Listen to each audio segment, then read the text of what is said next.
Hello hello Sheikh hello hello Sheikh hello. Hi friends, welcome back to my YouTube channel Khan coaching classes. Myself Aftab Alam. दोस्तों, आज हम लोग पढ़ेंगे एक लेसन जिसका नाम है द मर्चेंट ऑफ वेनिस। ये विलियम शेक्सपियर का एक प्ले है। दोस्तों, आज इसकी पूरी स्टोरी हम लोग पूरा कवरअप करेंगे। दोस्तों, ये स्टोरी स्टार्ट करने से पहले मैं चाहूँगा कि यदि अभी तक आप हमारे चैनल पर नए हैं तो हमारे चैनल को ज़रूर सब्सक्राइब कर लीजिए, बेल आइकन के बटन को दबा लीजिए ताकि आगे से आपको सारे वीडियो प्रोवाइड होते रहें और आगे से आपको कोई समस्या न हो। तो चलिए दोस्तों, समय न गवाते हुए सीधा सीधा हम टॉपिक पे आते हैं और समझते हैं द मर्चेंट ऑफ वेनिस है क्या।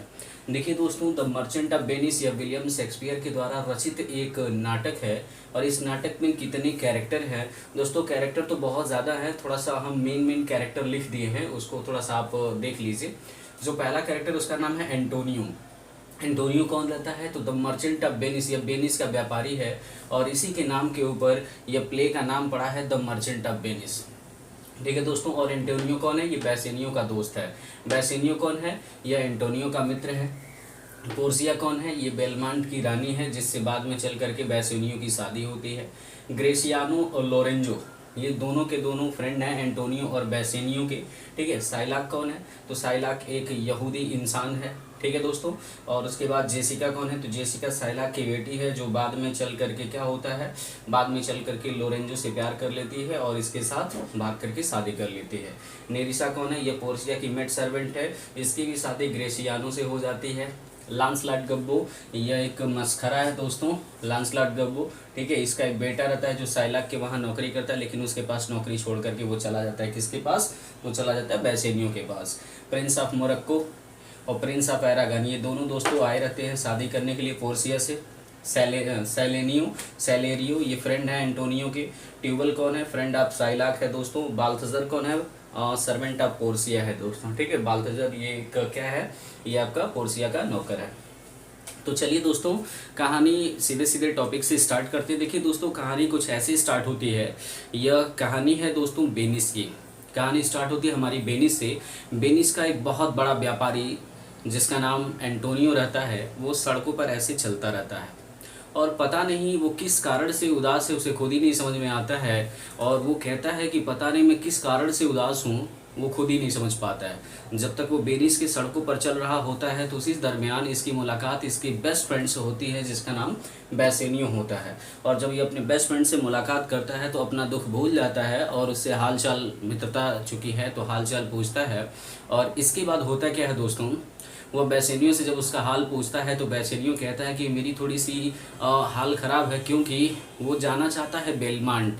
तो पूछता है एंटोनियो बेसिनियो से, तुम बेलमांट क्यों जाना चाहते हो, क्या वजह है? तो बताता है कि देखो, बेलमांट में एक राजकुमारी है जिसका नाम पोर्सिया है। उसका शादी उसके पिताजी की वसीयत के अनुसार हो रहा है, तो मैं बेलमांट जाना चाहता हूँ चूँकि मेरे पास पैसे नहीं हैं। ठीक है। इस वजह से मैं बेलमांट नहीं जा पा रहा हूँ। तो एंटोनियो कहता क्या है बेसिनियो से, बस इतनी सी बात है, इसकी सारा बंदोबस्त मैं कर देता हूँ, तुम्हें परेशान होने की आवश्यकता नहीं है। एंटोनियो दोस्तों वेनिस का बहुत बड़ा व्यापारी था। वेनिस में दो व्यापारी थे दोस्तों, एक का नाम साइलाक था और एक का नाम एंटोनियो था। तो थोड़ा सा स्टोरी को हल्का सा हम रिवाइंड करेंगे ताकि आपको बेहतर तरीके से समझ में आ जाए दोस्तों। देखिए दोस्तों, वेनिस में जो दो व्यापारी थे, एक का नाम एंटोनियो, दूसरे का नाम साइलाक, जो इस स्टोरी का विलन है साइलाक।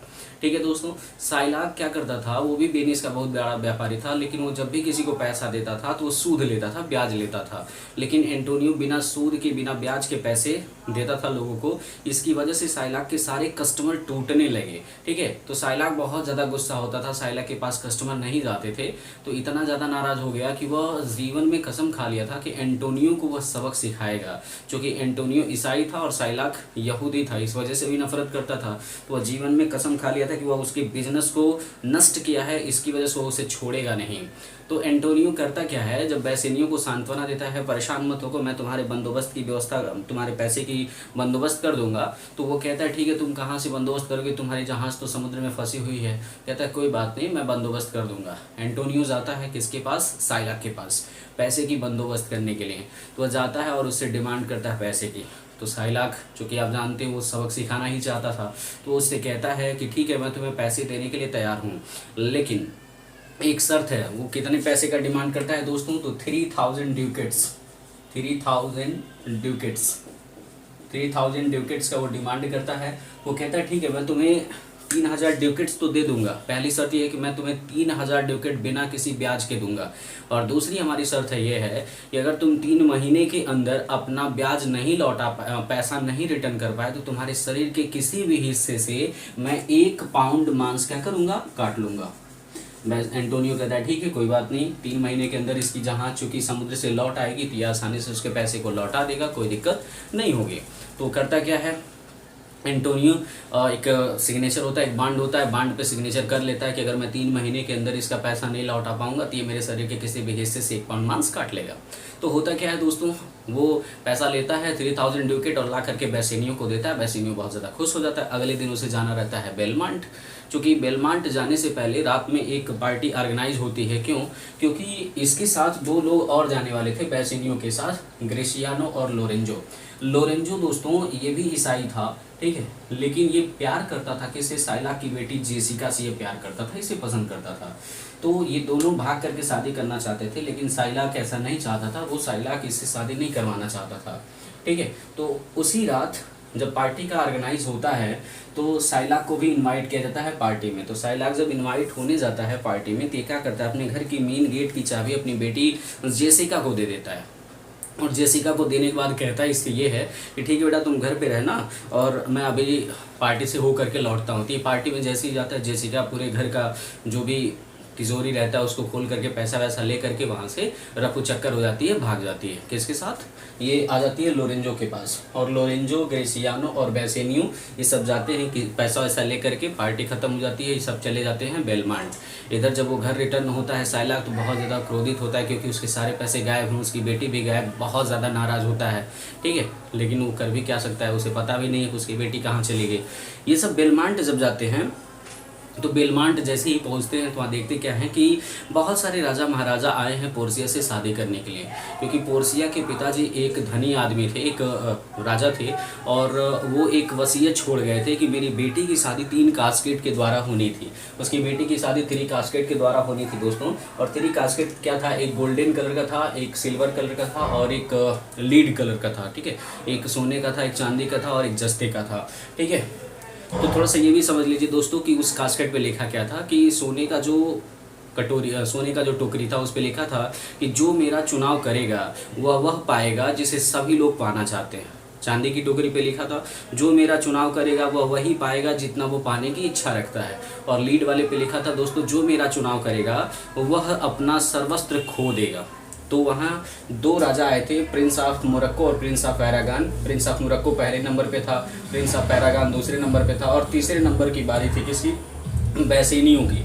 तो होता कुछ यूँ है दोस्तों, prince of Arragon prince of Morocco जब जाता है तो यह देखता है तो ये सोचता है कि इतनी बड़ी रानी की, इतनी बड़ी राजा की बेटी है तो इसका जो फिगर होगा वो ऐसे नॉर्मल तो होगा नहीं, चूँकि कास्केट एकदम सीक्रेट जगह पे खोला जाता था, सबके सामने खोला भी नहीं जाता था। तो यह इसे लेके जाया गया, और जब इसे लेके जाया गया तो हुआ क्या कि यह जब खोलता है तो देखता क्या है कि सोने की टोकरी में से एक खोपड़ी निकलता है, एक मानव की खोपड़ी निकलता है। और उसी से एक विलियम शेक्सपियर ने एक कोटेशन वहाँ पे लिखा था कि every glitters all the glitters is not gold. जो हर चमकती हुई चीज़ क्या होती है, सोना नहीं होती। चूँकि वो उसे लगा कि यह सोना चमक रहा है, इसी में जो है पोर्सिया की तस्वीर होगी, तो वहीं से वो मतलब ये मुहावरा था कि हर चमकती हुई चीज़ सोना नहीं होती। इसके बाद प्रिंस ऑफ मोरक्को जो है बेचारा वो अपना चेहरा लटका करके चला जाता है। प्रिंस ऑफ एरागान की बारी आती है। प्रिंस ऑफ एरागान ये भी जाता है तो यह लीड के कास्केट को खोलता है और उसमें से एक इडियट की तस्वीर निकलती है, एक बेवकूफ़ की तस्वीर निकलती है, ये भी असफल हो जाता है, ये भी चला जाता है। अंततः बारी आती है किसकी, अंततः बारी आती है हमारे बेसेनियो की। बेसेनियो जाता है और ये सोच विचार विमर्श करने के बाद ये क्या करता है, यह लीड वाले कास्केट का चुनाव करता है। और जब लीड वाले कास्केट का चुनाव कर लेता है तो यह उसे पोर्सिया की तस्वीर मिल जाती है। पोर्सिया बहुत ज़्यादा खुश होती है क्योंकि ये जब भी बेलमांट जाता था बिजनेस के सिलसिले में तो यह पोर्सिया को पसंद करता था, पोर्सिया भी इसे पसंद करती थी। अब पिताजी के वसीयत के अनुसार भी इन दोनों की शादी होने जा रही थी क्योंकि उसने सही कास्केट का चुनाव किया और सही कास्केट में लीड वाले में इसकी फिगर निकल गई, तस्वीर निकल गई। इस वजह से दोनों का अब शादी होने की प्लानिंग थी। तभी जब शादी होने की प्लानिंग थी इधर 3 महीने गुजर गए। अब 3 महीने गुजर गए, एंटोनियो का जहाज भी वापस नहीं लौट पाया और पैसे ये रिटर्न नहीं कर पाया। साइलाक बेचारा गुस्सा था ही, और यह एंटोनियो को घसीटते हुए कोर्ट लेकर के गया। ये बात पता चलती है एक नौकर के द्वारा वहाँ पर बेलमांट में कि आपके दोस्त को क्या किया जा रहा है, कोर्ट में घसीटा जा रहा है, क्योंकि एंटोनियो जो बांड बनाया था वो बांड वो कंप्लीट नहीं कर पाया। इस वजह से उसे अब साइलाक जो उसके शरीर के किसी भी हिस्से से 1 पाउंड मांस काटने की तैयारी कर रहा है। पोर्सिया उससे शादी कर ली रहती है और एक ये सब रिंग पहनाई रहती हैं। पोर्सिया की शादी हो जाती है दोस्तों बैसेनियो से, और ग्रेसियानो की शादी हो जाती है पोर्सिया के मेड सर्वेंट नेरिसा से। ये दोनों के दोनों क्या करती हैं, अपने अपने हस्बैंड को एक रिंग पहनाई रहती हैं, और रिंग पहनाते वक्त कहती हैं कि इसे अपने मतलब हाथों से कभी निकालना नहीं, ये हम लोगों के प्रेम की निशानी है। इसके बाद पोर्सिया कहती ठीक है आप चले जाइए वेनिस, वहाँ पे जा करके चूँकि साइलाक लालची आदमियों से पैसे दीजिए, 2 गुना 3 गुना पैसे दीजिए, हो सकता है मान जाए, लेकिन वो जानती थी कि वह दुश्मन है, वो पैसे लेकर के मानेगा नहीं। इसके बाद वह स्वयं ही इन दोनों को भेज देती है और स्वयं ही वकील का वेश धारण करके वह वेनिस के कोर्ट में हाजिर होती है और साइलाक से कहती है कि साइलाक तुम्हें थोड़ा सा दया दिखा देना चाहिए, क्योंकि इतनी बड़ी दुनिया है और इतनी बड़ी दुनिया में लोग एक दूसरे का मदद करते हैं, ठीक है, ज़्यादा पैसा ले लो, लेकिन साइलाक मानता नहीं है। तो वहीं से क्लेशन बनता है दोस्तों मर्सी, वहीं से क्लेशन आता है मर्सी, जिसे विलियम शेक्सपियर ने ही लिखा है, एक पोयम है। तो उसमें होता क्या है, वो कहती है कि तुम्हें दया दिखा देना चाहिए, क्योंकि दया तो भगवान का एक सर्वोत्तम क्वालिटी है, सर्वोत्तम गुण है, और दया मनुष्यों के अंदर कूट कूट के भरा हुआ है, तुम्हें दया शो करना चाहिए। तो साइलाक मानता नहीं है। फिर अंततः नाराज़ होकर के पोर्सिया कहती है ठीक है तुम दया नहीं दिखाओगे, कोई बात नहीं, जैसा कि बांड है और तुम बांड के अनुसार 1 पाउंड मांस काटना चाहते हो इनके शरीर से, एंटोनियो के शरीर से, तुम काट सकते हो, कोई प्रॉब्लम नहीं, लेकिन शर्त ये है कि 1 पाउंड मांस एक ही बार में काटना है, और तुमने ये लिखा था कि मुझे 1 पाउंड मांस काटना है और 1 पाउंड मांस के साथ खून नहीं बहना चाहिए। शर्त में ऐसा कुछ लिखा नहीं गया, बांड में ऐसा कुछ लिखा नहीं गया है। तो इसके बाद वो बेचारा परेशान हो जाता है। साइलाक कहता है लास्ट में कि ठीक है मुझे पैसे ही दे दीजिए, मैं पैसे लेकर के मामला को सेटल कर लेता हूँ। पोर्सिया कहती है कि अब पैसा लेकर के मामला सेटल नहीं होगा, तुम्हारी जो भी सामान है, तुम्हारी जो भी धन है वो अब एंटोनियो के हवाले जाता है, तुम्हारी बेटी के हवाले जाता है, केस रफा दफा हो जाता है और साइलाक बेचारा जेल में चला जाता है। तो होता क्या है दोस्तों, जब वो जेल चला जाता है तो इधर जब ये सब केस जीत जाते हैं और वकील का वेश धारण किए रहते हैं, तो एंटोनियो और बैसेनियो जा कर के उन दोनों को मतलब कांग्रेचुलेट करते हैं और उन्हें धन्यवाद भी कहते हैं कि ठीक है धन्यवाद आपको बहुत बहुत कि आपने केस जिता दिया। इसके बाद पोर्सिया और नेरिसा डिमांड करती हैं उस अंगूठी का अपने हस्बैंड से, उस अंगूठी का, चूँकि वो दोनों को पता नहीं है कि यही जो वकील है वही पोर्सिया और नेरिसा हैं, ठीक है। तो वो दोनों अंगूठी का डिमांड करते हैं। पहले तो बैसेनियो और ग्रेसियानो जो अंगूठी देने से मना करते हैं, लेकिन एंटोनियो के कहने पर वो सब अंगूठी दे देते हैं और उसके बाद वो सब चली जाती है बेलमांट। उसके बाद जब सब कुछ सेटल हो जाता है तो ये सब जाते हैं, पहुँचते हैं जब बेलमांट, तो होता क्या है बेलमांट में जब जाते हैं तो पूछते हैं कि अंगूठी कहाँ है, तो वो बेचारे सब परेशान हो जाते हैं। तो बताते हैं कि वेनिस में एक वकील आया था, एक जज आई थी और ये सब हमारा केस लड़े थे। तो हुआ क्या कि उन दोनों ने अंगूठी मांग लिया, उसी वजह से हम लोगों ने दे दिया। तो इसकी वजह से उन्होंने बहुत डांटा वोटा इन सबको, लेकिन फिर बाद में रहस्य खुलता है कि वो जो वेनिस में जो जज थे ये पोर्सिया ही थी और इसकी मेड सर्वेंट नेरिसा ही थी। फिर सारा मामला सेटल हो जाता है, सब कुछ सेटल हो जाता है, कहानी एकदम बिल्कुल हास्यजनक तरीके से समाप्त होती है और अंततः लास्ट में जाकर के बैसेनियो जो है शादी कर लेता है पोर्सिया से, ठीक है। और उसके बाद ग्रेसियानो की शादी रहती है पोर्सिया की नौकरानी नेरिसा से, और उसके बाद जो है लोरेंजो की शादी हो गई होती है जेसिका से। एंटोनियो का जहाज वापिस आ जाता है, सब खुश रहते हैं सिवाय किसके, साइलाक के, क्योंकि साइलाक अब जेल में सड़ रहा था और बेचारा उसका जो अपने दशा पे भोग रहा था, उसकी बेटी भी उसका साथ छोड़ दी थी। और इस तरीके से कहानी दोस्तों मुझे लगता है कि आपको पूरा का पूरा स्टोरी कंप्लीट समझ में आ गया होगा, आगे से आपको कोई प्रॉब्लम नहीं होगी, ठीक है दोस्तों। एक बात और कहना चाहेंगे कि यह जो है वीडियो से थोड़ा अपने दोस्तों को और अपने आने वाले भाइयों को शेयर करते रहिएगा दोस्तों, ठीक है। फिर मिलते हैं आपसे नेक्स्ट वीडियो में, till then take care, bye bye.